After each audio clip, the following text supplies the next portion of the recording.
السلام عليكم. الله أكبر الله أكبر الله أكبر الله أكبر أشهد أن لا إله إلا الله أشهد أن لا إله إلا الله أشهد أن محمدا رسول الله أشهد أن محمدا رسول الله حي على الصلاة حي على الصلاة حي على الفلاح حي على الفلاح الله أكبر الله أكبر لا إله إلا الله.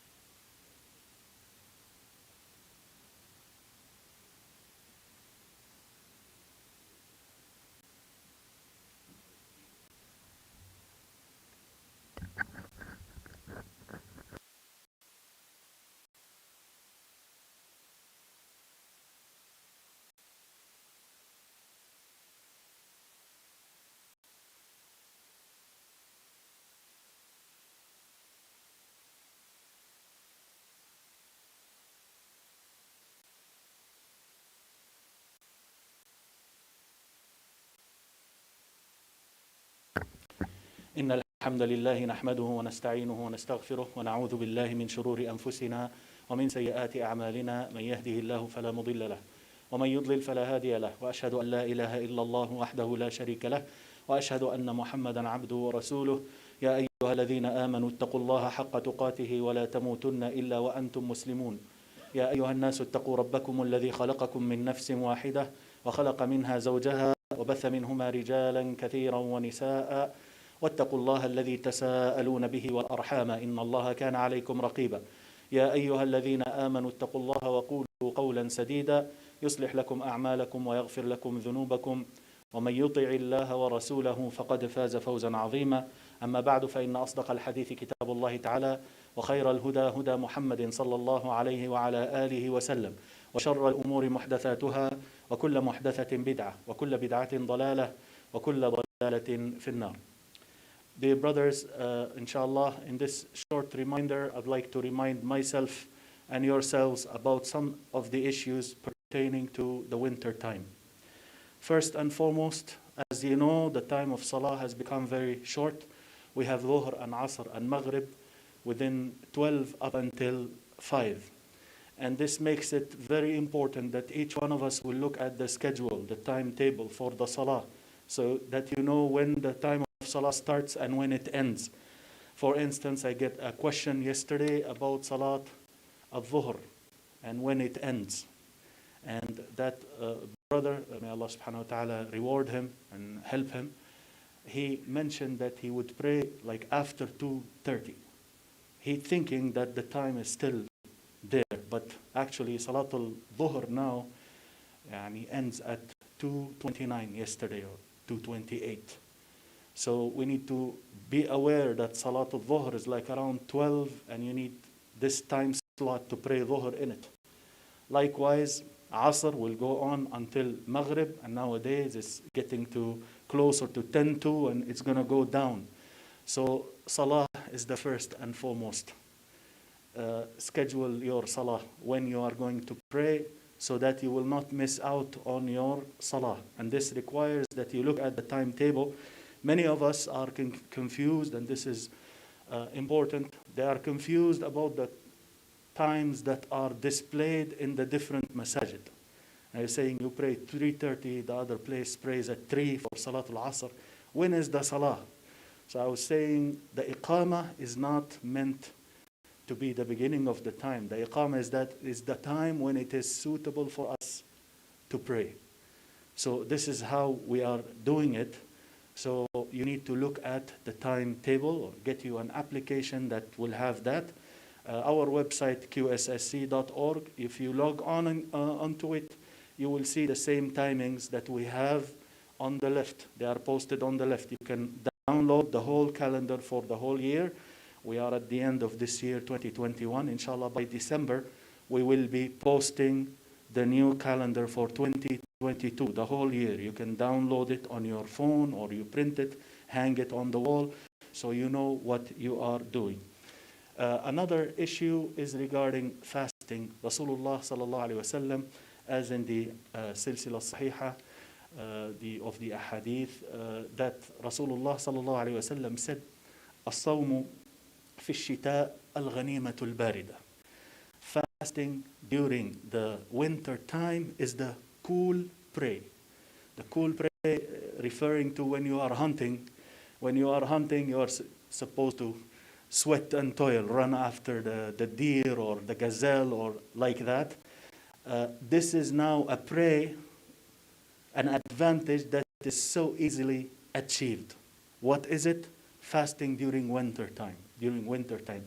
And we do witness this here, especially in our land here, that Fajr now is around 6 and Maghrib is around 5, before 5, and it will go down even more. So the time for fasting is very short. This is a ni'mah, and the believers, since the days of the past, they are highlighting, the scholars highlighting this great opportunity that is open for us to fast more during the winter time because it's easier. And some of them put it very nicely. They say it is a lunch and dinner. So just push up your lunch, push it up before Fajr, and delay your dinner later after Maghrib, and there you go, you have fasted your day and achieved the reward of fasting. The fasting of one day, fi sabilillah, in the way of Allah, pushes away the fire from your face 70 years. 70 kharifan, 70 years it pushes away the fire. And fasting, actually, the reward of it that is allocated is actually even much more than that. It is not known because fasting is part of patience. And إِنَّمَا يُوَفَّى الصَّابِرُونَ أَجْرَهُمْ بِغَيْرِ حِسَابٍ. The patient ones will be rewarded fully without count. And fasting is part of this. Also, the famous hadith that fasting 3 days of every month will earn you the fasting of the whole month. So if you fast only 3 days, you will get the reward of 30 days. And Abu Dharr radiallahu anhu mentioned this, and he mentioned that the ayah was revealed regarding this. مَنْ جَاءَ بِالْحَسَنَةِ فَلَهُ عَشْرُ أَمْثَالُهَا. The one who brings a good deed, he will be rewarded tenfold. عشر al-amthal. 10 times the reward he will get. Fasting for 1 day is like fasting 10 days. Fasting 2 days is like fasting 20 days. Fasting 3 days is like fasting 30 days. Even if you cannot do the 3 days, do 1 day, you get a reward of 10. 2 days, you get the reward of 20. And 3 days, you get the reward of 30. If you choose for them to be the 13th, 14th, and 15th, al-ayyam al-bid, or the days, the white days they are called, or the days of the full moon, then that's even better. But then any 3 days will do. Any 3 days will do. As Rasulullah ﷺ recommended to fast the 13th, 14th, and 15th. Today, Jumu'ah, this is the 14th of Rabi' al-Akhir, by the way. Today is 14th of Rabi' al-Akhir. So if you fast 13th, 14th, 15th, then that's better. But then any 3 days of the month will do. So if you select the days that Rasulullah ﷺ used to fast, like Mondays and Thursdays, the days when the deeds are raised up unto Allah subhanahu wa ta'ala, and Rasulullah ﷺ said, I love for my deeds to be raised up to Allah while I am fasting. So you choose 2 Mondays or 3 Mondays, 2 Mondays and a Thursday, 3 Thursdays, whichever you can do, you will get the reward of the 3 days and even more. So this is a reminder about the fasting.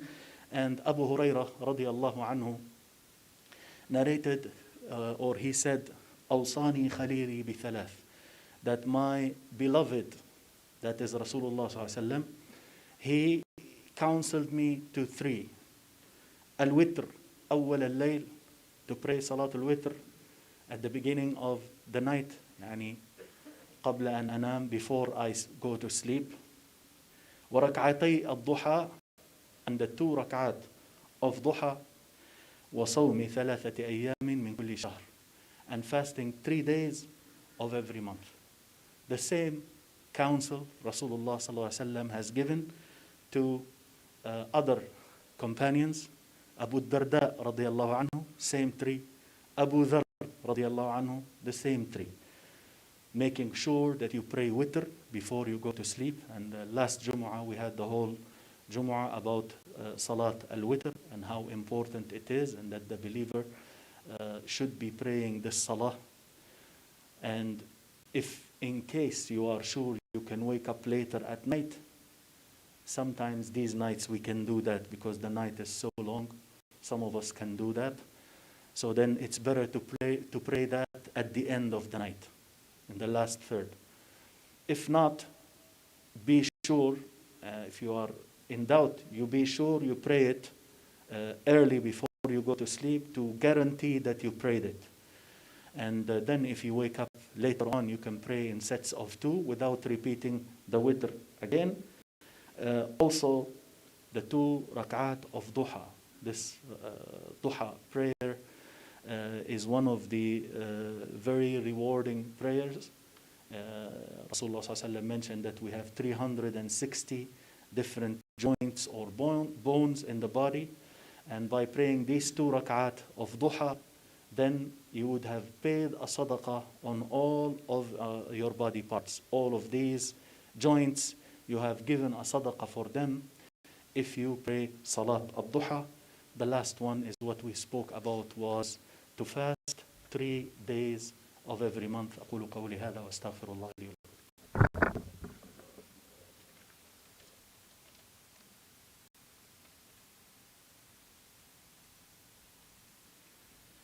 الحمد لله رب العالمين، أشهد أن لا إله إلا الله وحده لا شريك له، وأشهد أن محمدا عبده ورسوله. اللهم صل على محمد وعلى أزواجه وذريته كما صليت على آل إبراهيم، وبارك على محمد وعلى أزواجه وذريته كما باركت على آل إبراهيم إنك حميد مجيد. Dear brothers, it is well known the situation now in Afghanistan, what is going on in Afghanistan after they got freed. There are no more salaries in there, and the country was dependent on that, the daily, the monthly salaries that they get. They were relying on that for buying their food items, and therefore there is a big shortage of food that is recognized by the international community also. So what is happening is that a number of organizations are preparing packages. Just $75 will cover the food for a whole family of 6 or 7 for 1 month. $75. They will give them rice, oil, whatever they need, green tea and the likes, whatever they are used to eating, bread or flour. So just to keep them going, it's the basics. $75 for a whole family of 6 people or 7 people. This is what we are trying to do. We are helping collect this so that to remove the hunger from those families there, brothers and sisters who are very much in need for basic daily food items. Nothing fancy, just the basics. So that's what we're trying to do. We're trying to help cover for these months, the November, December, and January at least, hoping that something will happen and the government will get back on its feet, inshallah, and will be able to run their affairs. But at least these 3 months. So if you can, $75 a month for 3 months to cover a family or more than one family, whatever you can, inshallah, or a portion of this. You don't have to pay 75, maybe 10, 20, 30, whatever you can give. We have assigned a slot there in the donation box for this cause. It says Afghanistan on it. And we will be reminding you, inshallah, to donate to that cause, inshallah ta'ala, feed the people who are hungry. Another issue I want to mention to you before we finish, and that is the issue of the pandemic and praying shoulder to shoulder or not. Different masajid are doing different things, and some masajid are still keeping the social distancing. The reason is that they don't want to ask the people at the door, and they don't want to keep checking, and they don't want the argument with people. Some people, they're okay, some people will argue. So they're trying to avoid that. They're keeping the social distancing. Also, even those who are fully vaccinated, some of them are not in favor of dropping the social distancing now because the pandemic is still around. And it's getting to people who are even fully vaccinated. Yes, the majority of those who get sick and get very sick are the ones who are not vaccinated at all or partially vaccinated. But even those who are fully vaccinated, they might catch it. And the immune system of the different people is not the same. You will find the whole family fully vaccinated, all of them, 5 or 6 of them, or the whole family gets the disease. 5 or 6 of them, they're fine. They just go through it and out. One of them, he will be very sick, or she will be very sick. Although fully vaccinated, all of them, because we are not the same. All the things that you see happening in the world, causes that lead to their effect, there is not even one cause of them that is a full cause. All of the causes that you see around you, al-asbab, is a partial cause only. Asbab juz'iyya. It depends on other matters. So the disease comes, this person is very strong, he has a very strong immune system, nothing happens to him, even if he's not vaccinated. The other one, fully vaccinated, and he gets sick. It's not the same. It's not the same. All of these cures and medicines and the many other causes, the protection that we take, the measures, the social distancing and all of that, all of them are causes. Nothing happens on the earth except if Allah subhanahu wa ta'ala allows it to happen. And yes, Allah subhanahu wa ta'ala created causes, and He put in these causes what the ability to lead them to produce the effect or the result, but then nothing of this happens except by the will and the permission of Allah, the causer of all causes, subhanahu wa ta'ala. So we still need to be careful and vigilant. So some don't want, even they are fully vaccinated or not, they don't want to be close shoulder to shoulder for now until the matters become better. And you know that the back again, it's on the rise. The sickness is back on the rise. So we do need to be careful, inshallah. So inshallah, what we do here is that those who are fully vaccinated, they can come and do shoulder to shoulder. Those who are fully vaccinated and don't want to be shoulder to shoulder, they want to be social distancing, they can do that. And those who are not vaccinated, definitely they have to, but that's the way it is. Otherwise, we are not allowed to do this. They are those who are not fully vaccinated have to follow the rules of the government, which is they have to be social distanced, inshallah. And this is how we will be doing it. Normally, in the other prayers, we still do the social distancing. But don't be surprised when you go to another masjid, you find them doing it. You come here, you find us not doing it. You go another place, not doing it. Do not argue with the management. Do not argue with other people who are praying. Just do like the masjid's administration has decided to do, and there is nothing wrong with that. Some people think that if you social distance, the salah has a problem with it. The salah has a problem with it if you don't have an excuse. But now we still do have an excuse. Some people might think, no, we don't have an excuse. No, we do. And if you don't understand that, let others who understand better do what they have to do. Still, if you don't agree with it, then there is some management, there is an administration that will have to take that responsibility of taking a decision, and they will be answering to Allah subhanahu wa ta'ala. And that's the case. May Allah subhanahu wa ta'ala help us all to go through this. We ask Allah subhanahu wa ta'ala to benefit all of us from what we heard and to make us from a people who listen to a statement and follow the best of it. اللهم احفظنا بالإسلام قائمين واحفظنا بالإسلام قاعدين واحفظنا بالإسلام راقدين ولا تشمت بنا أعداء ولا حاسدين. اللهم إنا نسألك من كل خير خزائنه بيدك ونعوذ بك من كل شر خزائنه بيدك. اللهم أعنا على ذكرك وشكرك وحسن عبادتك. اللهم فرج كروبنا وكروب المسلمين وارحم موتانا وموتى المسلمين واشف مرضانا ومرضى المسلمين. اللهم أنزل رحمة من رحمتك وشفاء من شفائك على أوجاعنا فتبرأ. اللهم ارحمنا رحمة تغنينا بها عن رحمة من سواك. اللهم اغفر لنا ولوالدينا ولمن له حق علينا وللمؤمنين والمؤمنات والمسلمين والمسلمات الأحياء منهم والأموات. ربنا آتنا في الدنيا حسنة وفي الآخرة حسنة وقنا عذاب النار.